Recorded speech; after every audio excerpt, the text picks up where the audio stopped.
"I'll give you $5,000 if you serve me in Russian," laughed the mafia boss, his voice cutting through the ambient chatter of Natasha's restaurant. His entourage snickered as he leaned back in his chair, eyes fixed on the young waitress whose name tag read Anya. Anya clutched her notepad tighter, her knuckles turning white as she forced a polite smile. Behind that practiced expression was a mind racing with calculations. Rent was due in 3 days, her mother's medication costs had doubled, and her scholarship barely covered textbooks. The mafia boss, known simply as Victor, smirked at her hesitation, clearly enjoying the power imbalance. His designer suit and gold watch screamed wealth, while the bulge beneath his jacket whispered danger to anyone observant enough to notice. "I studied Russian for 4 years before dropping out to support my family," Anya replied in flawless Russian, her accent so authentic it momentarily stunned Victor. The restaurant fell silent as his smug expression transformed into one of genuine surprise. Victor's eyebrows shot up, his lips parting slightly as he registered what had just happened. The men surrounding him shifted uncomfortably, unused to seeing their leader caught off guard by anyone, especially not a server in a modest restaurant. "Come to my office tomorrow at noon," Victor said, sliding a business card across the table while maintaining intense eye contact. $5,000 as promised, and perhaps a conversation about how your talents might be better compensated. Anya took the card with trembling fingers, knowing this moment represented both opportunity and danger. The address printed on the heavy cardstock belonged to one of the city's most exclusive high-rises, a building ordinary people only admired from afar. Her manager watched nervously from across the room, already calculating the loss of his best waitress.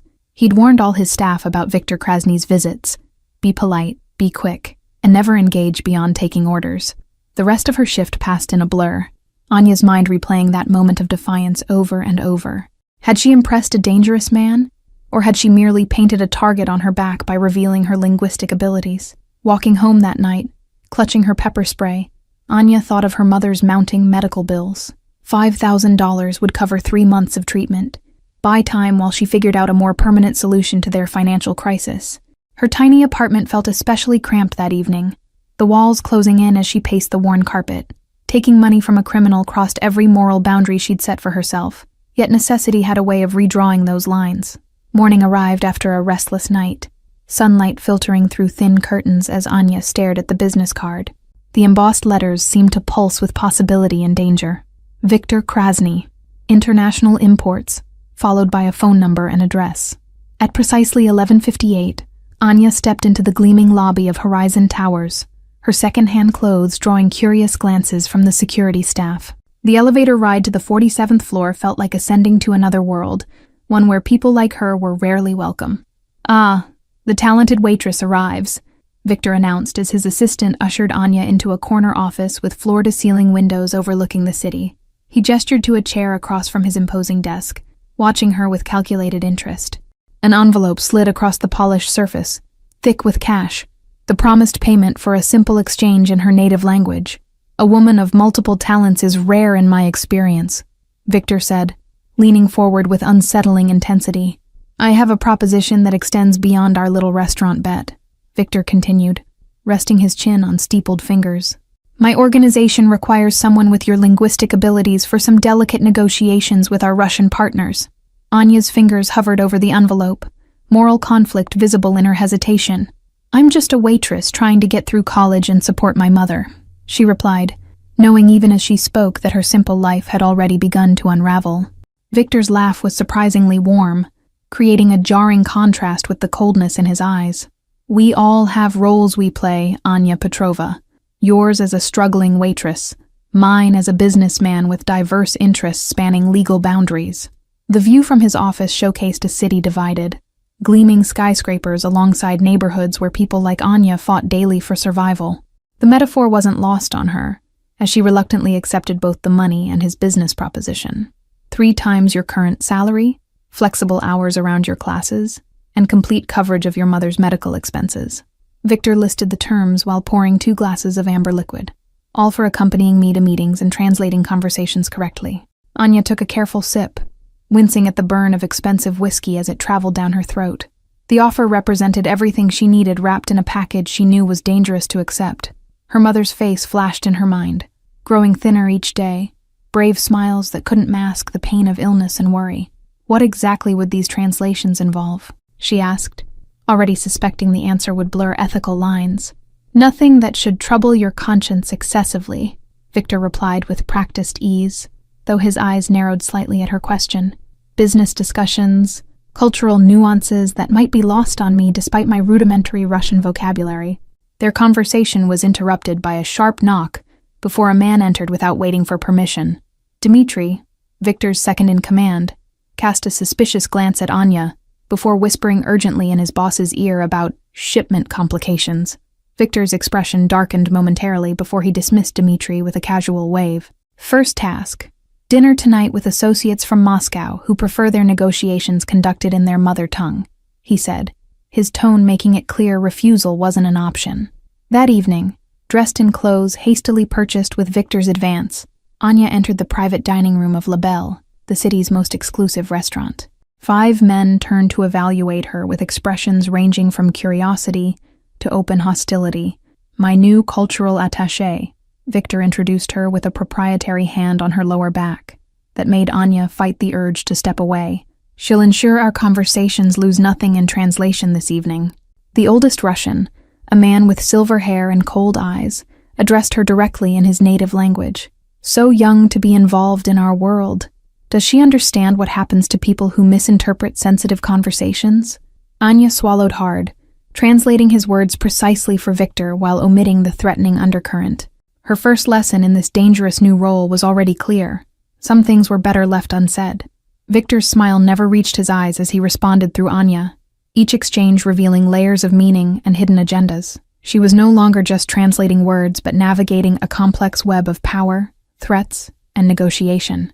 3 weeks into her new role, Anya developed a system: hospital visits with her mother in the mornings, classes when possible, and evenings spent in luxury restaurants or private clubs where Victor conducted his business. The double life was exhausting, but financially rewarding. Your daughter is glowing these days, the nurse commented to Anya's mother during a treatment session. Whatever new job you mentioned she found, it seems to be doing wonders for her stress levels. If only they knew the truth, Anya thought bitterly, as she smiled and agreed. The physical toll of her secret life was hidden beneath expensive makeup provided by Victor, who insisted his translator always appear polished and professional. In Victor's world, Anya observed a complex hierarchy that reminded her of wild animal documentaries, displays of dominance, careful challenges, and the constant threat of violence lurking beneath civil conversations. She learned to read the room before words were even spoken. You're a natural, Victor commented after a particularly tense meeting with Ukrainian suppliers went surprisingly well. Most people in your position would have cracked under pressure or tried to exploit their knowledge for personal gain. Anya recognized the statement for what it was, both compliment and warning. I'm just doing the job you're paying me for, she replied carefully, maintaining the professional distance that had so far kept her safe. The line between professional obligation and personal involvement began to blur as Victor increasingly requested her presence at events unrelated to business. My associates find you intriguing, he explained when she questioned the necessity of attending a charity gala. That night, watching Victor charm socialites and politicians with the same ease he intimidated rivals, Anya glimpsed something unexpected. Moments of genuine passion when discussing art with a museum curator, a flash of vulnerability when mentioning his childhood. He wasn't always like this, whispered Irina, the elegant wife of one of Victor's associates, noticing Anya's observation. Before his father was killed, Victor studied literature and painted, talents buried under necessity and vengeance. The information shifted something in Anya's perception, complicating her neatly categorized view of Victor as simply dangerous criminal. The realization that he contained depths beyond his fearsome reputation made her job both easier and infinitely more complicated. Her university friends drifted away, unable to relate to her vague explanations about her new job and increasingly expensive possessions. The isolation pushed her further into Victor's orbit, where at least she understood the rules, however dangerous they might be. One rainy Tuesday, Victor unexpectedly asked about her classes, displaying surprising knowledge about her literature major. Dostoevsky understood that every man contains multitudes, saint and sinner existing simultaneously, he commented while reviewing business documents.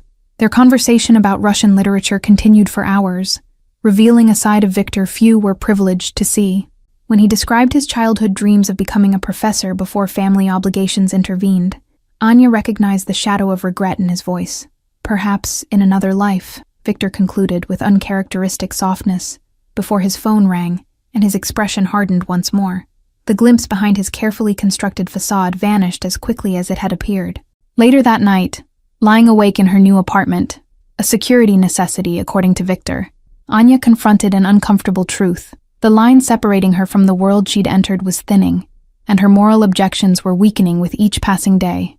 The Russian lessons began unexpectedly one evening in Victor's penthouse as he struggled with pronunciation for an upcoming meeting. "Teach me properly," he demanded, pushing aside security reports to make space for language practice at his dining table. Anya discovered that Victor was a demanding but dedicated student, approaching language acquisition with the same intensity he brought to business negotiations. His frustration when unable to master certain sounds revealed a perfectionist streak that extended beyond his criminal enterprises. "My father insisted Russian was beneath us, a language for servants and enemies," Victor confessed during their third lesson. "But I always found it beautiful, especially when my nanny would sing lullabies she thought I was too young to remember." Their lessons evolved into cultural exchanges, Anya sharing stories from her grandmother, while Victor revealed fragments of his fractured childhood. The power dynamic shifted subtly during these moments, equalizing in ways that made both uncomfortable yet intrigued. During their fourth lesson, Anya discovered a small sketchbook tucked beneath business files, drawings with remarkable talent showing Moscow's skyline at dawn. Victor snatched it away with uncharacteristic embarrassment, a glimpse of artistic sensitivity at odds with his brutal reputation. "My mother was Russian," Victor revealed unexpectedly one evening, the confession emerging after 3 glasses of vodka. "Father forbade her language in our home after their marriage, a control tactic that broke her spirit years before cancer took her body." As winter deepened, their lessons moved beyond mere language to cultural immersion. Victor's chef preparing traditional Russian dishes, while Anya selected classic films from her homeland. These cultural bridges revealed commonalities neither had anticipated finding in the other. "You remind me of someone," Victor said one evening, his guard momentarily lowered after recounting a rare, happy memory. "A girl from my neighborhood who saw more in me than others did, before circumstances forced different paths." Anya carefully maintained professional boundaries despite these growing personal connections, aware of the dangers of misinterpreting their relationship.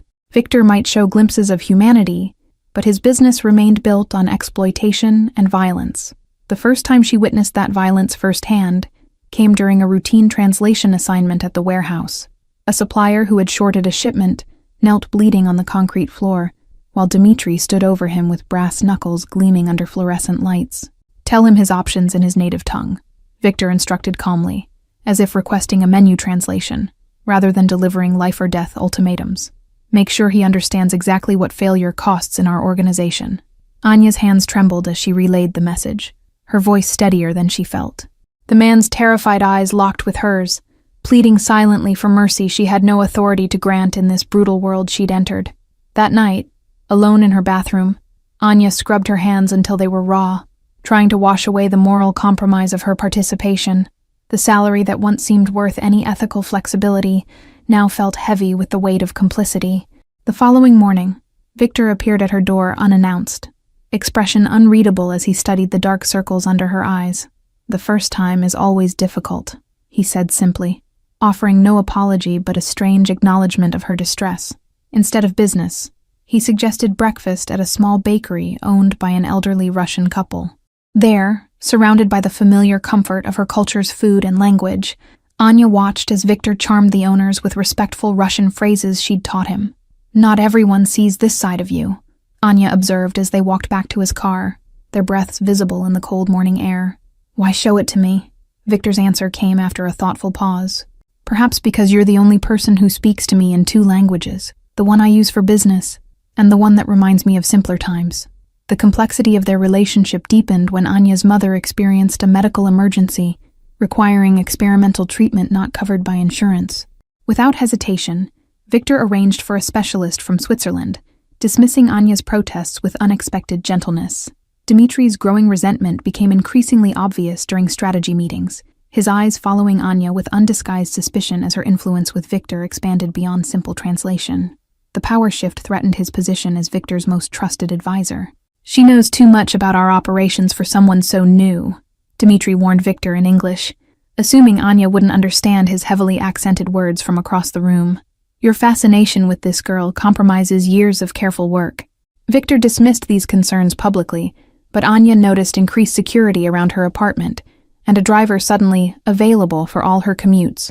Protection or surveillance, perhaps both, indicated Victor shared some of Dmitri's concerns about her role. The first sign of active betrayal came disguised as a delivery, documents requiring urgent translation for a meeting Anya hadn't been informed about. The papers contained shipping manifests, with details far more incriminating than anything she'd previously been allowed to see. "Did Victor send these directly?" she asked the courier, instinct warning her something was wrong about the unusual delivery protocol and the sensitive nature of the contents. The man nodded unconvincingly before hurrying away. That evening, while waiting in Victor's office to clarify the translation request, Anya overheard Dmitri in the adjacent room speaking rapidly on the phone. Once she translates those documents, her fingerprints will be all over the evidence when it reaches the federal prosecutor. Realization washed over her like ice water. Dmitri was setting her up to take the fall for Victor's operation, while simultaneously removing her from his inner circle. The carefully orchestrated trap would destroy her life while preserving Dmitri's position of power. Surveillance footage from Victor's security team revealed Dmitri meeting with rival organizations, digital evidence of coordinated efforts to dismantle Victor's empire from within. The betrayal extended beyond self-preservation into active sabotage orchestrated over months. Anya discovered coded messages in the translation documents, subtle linguistic markers suggesting the information had originated from federal informants. Dmitri hadn't just betrayed Victor. He'd been working with authorities while framing her as the conduit for their investigation. Her university advisor's unexpected call added another layer of complication, the scholarship board questioning her sudden financial improvement and reduced class attendance. Dmitri's plan included undermining every aspect of her life, leaving no refuge if his plot succeeded. With trembling hands, Anya photographed the conversation calendar on Victor's desk, confirming he had no knowledge of the translation request. The betrayal targeted both of them, using her as the conduit for bringing down Victor's entire operation. Victor's unexpected early return to the office left Anya no time to escape without explanation. When he demanded to know why she was in his private office, the truth spilled out: the documents, Dmitri's phone conversation, and the elaborate setup designed to implicate them both. Initially skeptical, Victor's expression shifted as he examined the unauthorized documents and verified his schedule discrepancies. His face transformed with a cold fury that reminded Anya exactly who she'd aligned herself with in this dangerous game. "You could have taken these documents directly to the authorities to save yourself," Victor observed, studying her with new intensity. "Why warn me instead?" The question hung between them, loaded with implications neither was prepared to articulate. Anya's response came with unexpected honesty. "Because despite everything, I believe you would have done the same for me." Victor moved with terrifying efficiency once convinced of Dmitri's betrayal, mobilizing his most trusted men while instructing Anya to continue normal activities. "Act as though you're translating those documents," he directed, his voice devoid of the warmth she'd grown accustomed to. The trap reversed now targeted Dmitri, with Anya playing her role in the dangerous theater of loyalty and betrayal. Each translation page she pretended to complete tightened the noose around the man who had underestimated her connection to his boss. Caught between her moral compass and survival instincts, Anya made a decision that would irrevocably alter her path. She secretly copied select information from the documents before returning them. Insurance policy and potential escape route rolled into one desperate act.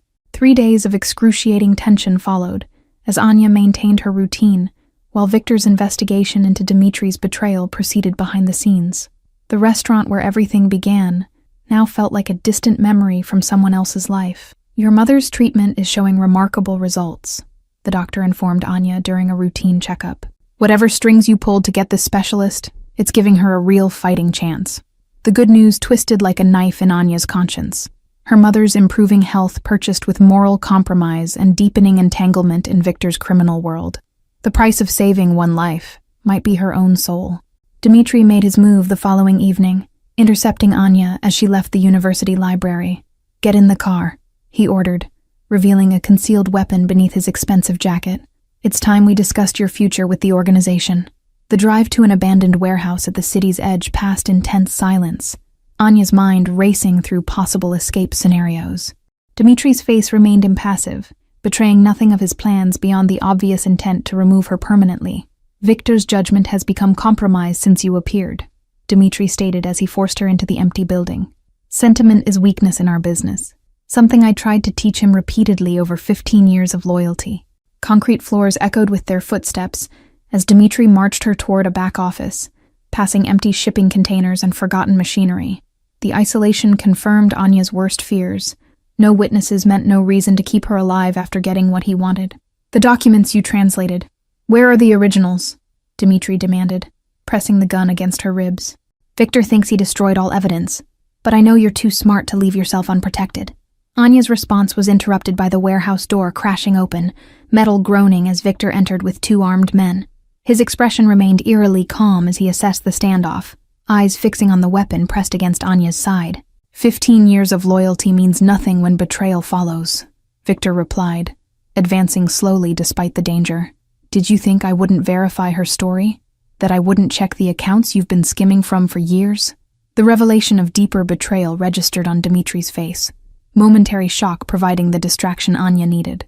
She drove her elbow into his solar plexus, creating precious distance between herself and the gun as she dove behind a shipping container. Gunfire erupted, bullets ricocheting off metal surfaces as Anya crawled desperately toward an exit. Victor's voice carried over the chaos, commanding his men while exchanging shots with his former lieutenant. Through the chaos, Anya spotted a fallen guard's phone, managing to send her location to the emergency contact programmed in her own device, her literature professor, who had once mentioned counter-terrorism consultation work. Help would come, though whether before or after bloodshed claimed more lives remained uncertain. Dimitri's backup arrived, outnumbering Victor's remaining loyal men and forcing them into defensive positions behind shipping containers. The choreography of violence escalated with practiced precision, professionals executing well-rehearsed patterns of territory control and tactical advancement. A spray of bullets shattered the windows above, raining glass that sliced Anya's cheek as she army-crawled toward a maintenance door. Her literature studies felt absurdly distant, Dostoevsky's moral dilemmas exchanged for immediate survival instincts and the metallic smell of blood on concrete. A stray bullet grazed Anya's arm, hot pain blazing across her skin as she fought to remain conscious. The academic who once worried about essay deadlines now struggled to escape crossfire between warring criminals, her new reality stripped of any remaining illusion. Blood loss and adrenaline made the world tilt sickeningly as Anya finally reached a side door. The cool night air hit her face as she stumbled into the alley, survival instinct propelling her forward, despite the growing weakness in her limbs. A familiar black car screeched to a halt beside her, Victor emerging from the driver's seat with blood staining his custom suit. "It's over," he stated simply, reaching for her injured arm with unexpected gentleness. "Dimitri won't betray anyone again." The drive to Victor's private doctor passed in hazy silence, shock setting in as Anya processed how completely her life had transformed. The waitress who once dreamed of literature degrees now sat bloodied beside a man who had killed to protect both her and his criminal empire. 3 fractured ribs, mild concussion, and significant blood loss, the doctor reported to Victor while treating Anya's wounds. "She needs complete rest for at least 2 weeks. No translation work, no university, nothing stressful." Victor nodded curtly, his usual composure restored despite the violence of the preceding hours. Only the occasional glance toward Anya betrayed any concern beyond professional interest in his translator's recovery. Recovery took place not in Anya's apartment, but in a secluded lakeside property Victor claimed belonged to a distant relative. The isolation provided safety, but also forced constant proximity between patient and protector during those critical first days. "The police found Dimitri's body," Victor informed her on the 3rd morning, setting a breakfast tray beside her bed with unexpected domesticity.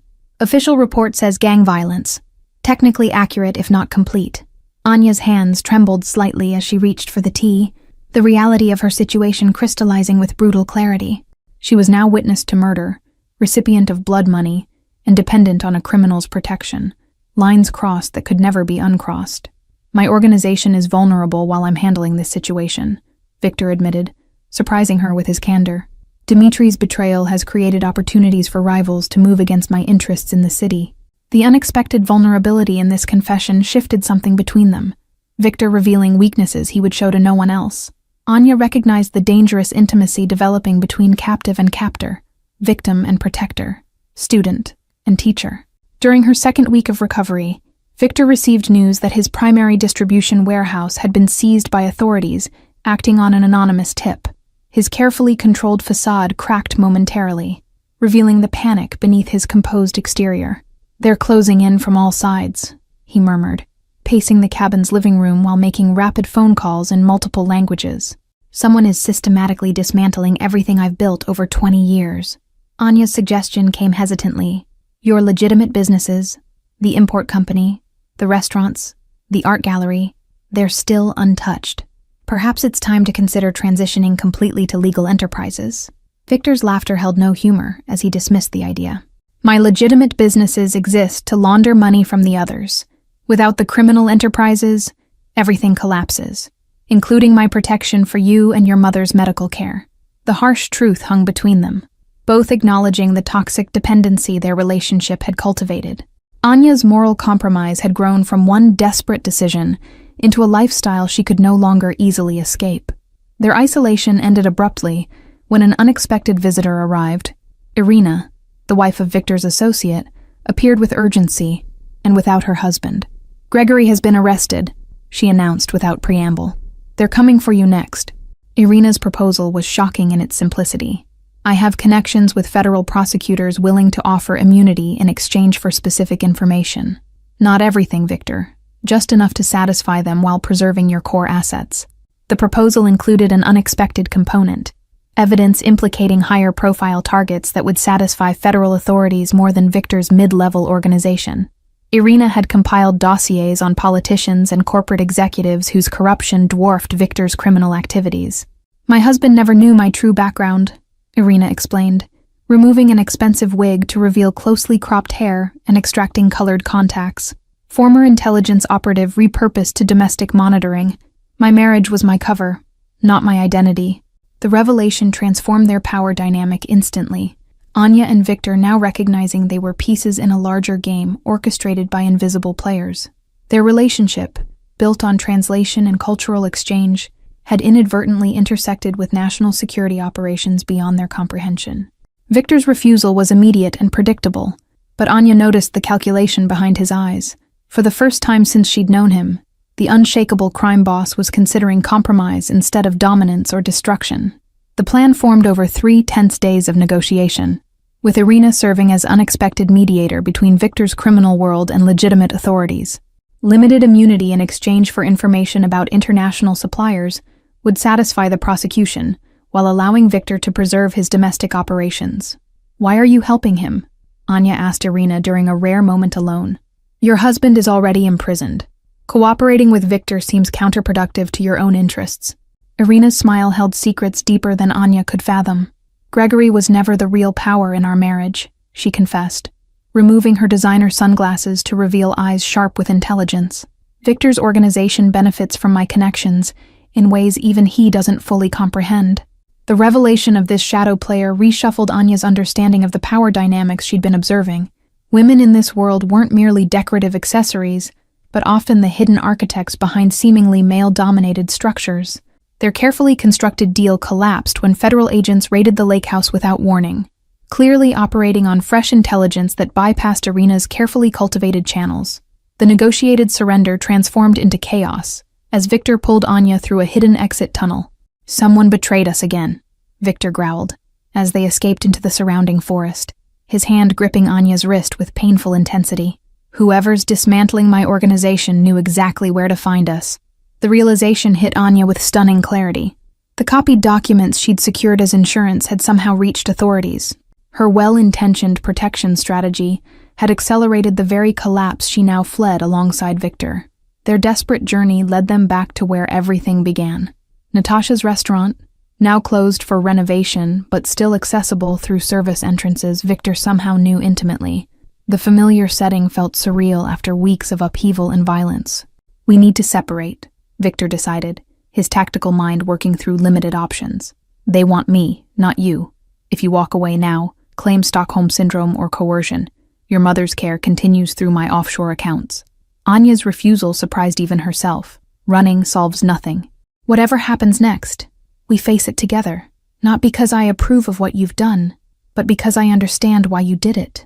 The standoff began at midnight, when federal agents surrounded the restaurant, their negotiator's voice amplified through speakers demanding Victor's peaceful surrender.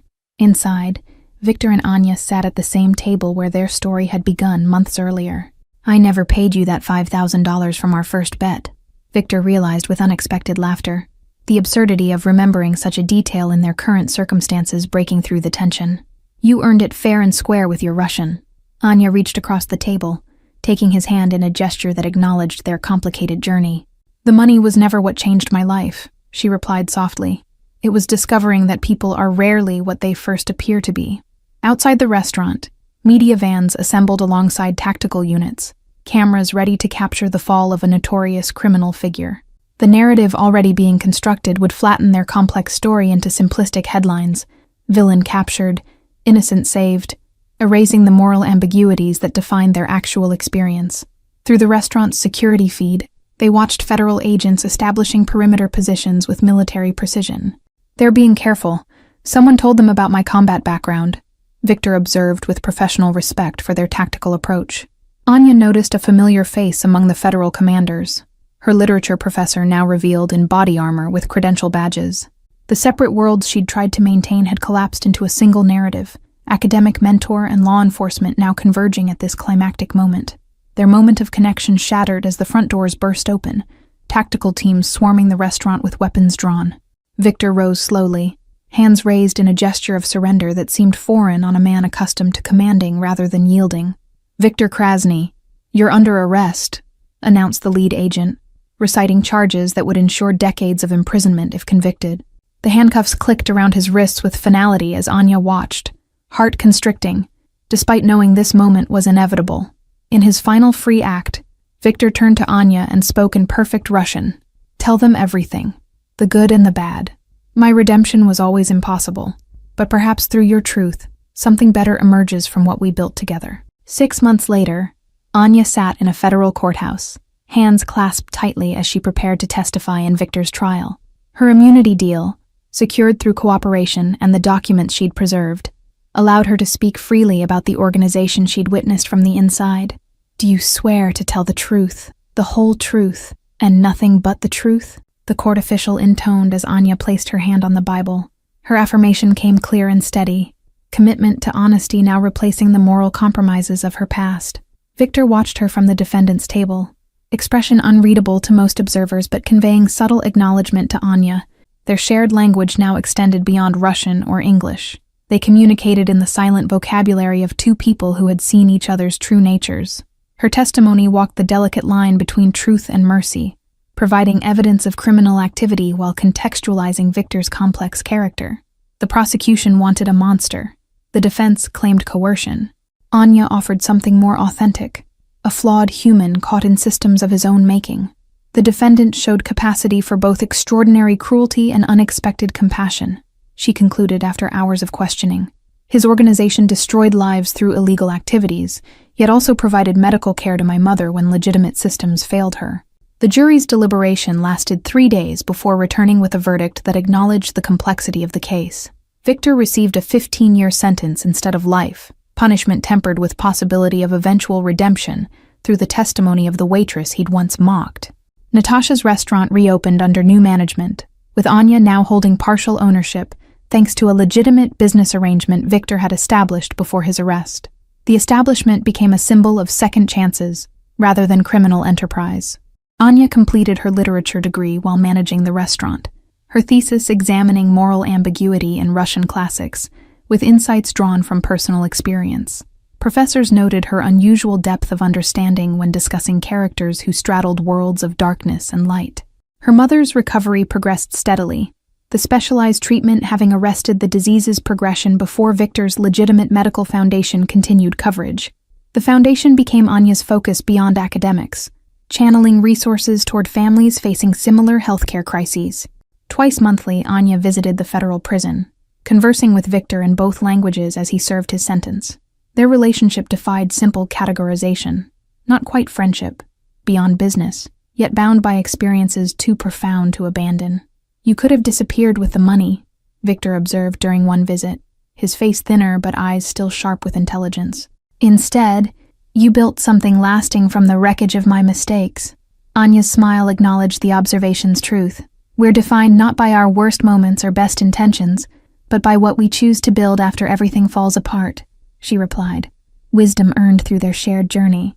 The restaurant hosted a weekly Russian cultural night, creating community spaces where immigrants and locals connected through language, food, and stories. Anya's initial linguistic talents had evolved into bridge building between worlds that rarely intersected peacefully.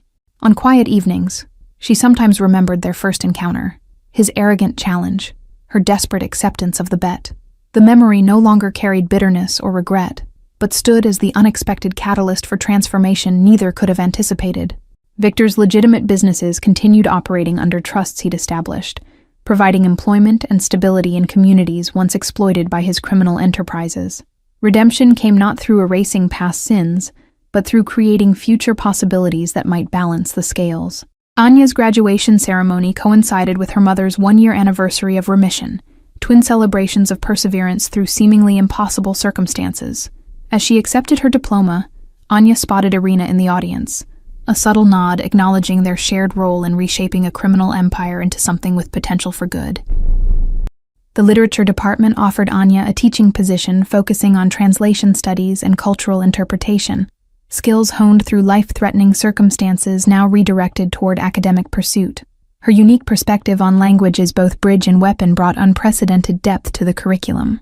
Victor's prison correspondence included philosophical discussions that Anya incorporated anonymously into her graduate research, exploring how moral boundaries blur when survival and protection of loved ones conflict with societal laws. Their exchanges evolved into a manuscript examining ethical relativism through real-world application. International students flocked to Anya's translation workshops, unaware that her expertise derived from high-stakes negotiations where misinterpreted words carried lethal consequences.